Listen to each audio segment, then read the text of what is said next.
Papakita ko sa inyo yung mga kanyon. Ayan, ang dami. Ang dami mga kanyon, no? So, dito lang yan sa taas ng ruins. Medyo malamig kasi dito. Compared mo sa ruins, napakainit. Kasi summer na ngayon. So, humid masyado. So, imagine niyo ito yung lugar dati. Kung saan yung mga digmaan ay nagaganap. Okay. So, sakop din kasi ito ng Portuguese. And then, ayan, yung mga history nila. Paano nila dinipensa yung island na ito. So, ang titingnan natin dito yung mga saan nilagay yung kanilang mga kanyon para makita nila yung mga mananakop na galing sa dagat, no? Sa Asia. So meron tayo dito Museo de Macau. Ayan. Sobrang init lang talaga. So ayan. Tingnan natin. May isa nakaharap sa Grand Lisboa. Ito. Ayan. So imagine ninyo, ganyan yung nila dati. Ayan. Para rin sa to, Intramuros. So ganyan. So nandun yung dagat. Makikita na nila. Ayan na. Ang ganda. This is history.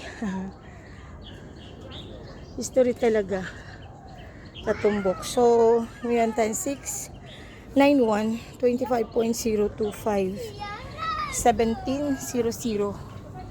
Ito yung yung kanyang, ayun, 1860 pa ito. Grabe. It's in 1860. So, lahat ito ay sa panahon ng 1800s. So, this is it. So, kaya yung ruins of St. Paul, nasira din yun sa digmaan. Plus, nasira pati siya sa bagyo. Yun na lang yung naiwan sa kanya. Hindi siya nagpatinag. Nagbigay siya ng remembrance para maalala ng mga tao yung mga tinayo ng mga Portuguese dati ng mga simbahan. So, kita kasi dito kung halimbawa dumaong sa port. Ayan, ito yung dagat eh. Ayan, so kita nila yung mga paparating na kalaban. So yun, ayan yung malaking ilog din. So ganun ka strategic ang lugar na ito. Kaya talagang dito ang bakbakan dati. So naging na lang ito, history of Macau. So yan.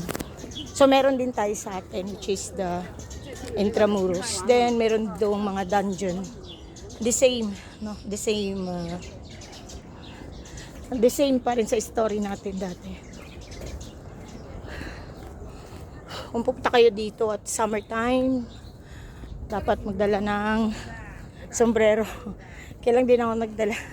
Mamadali kasi kami. May telescope. Okay. So, yan.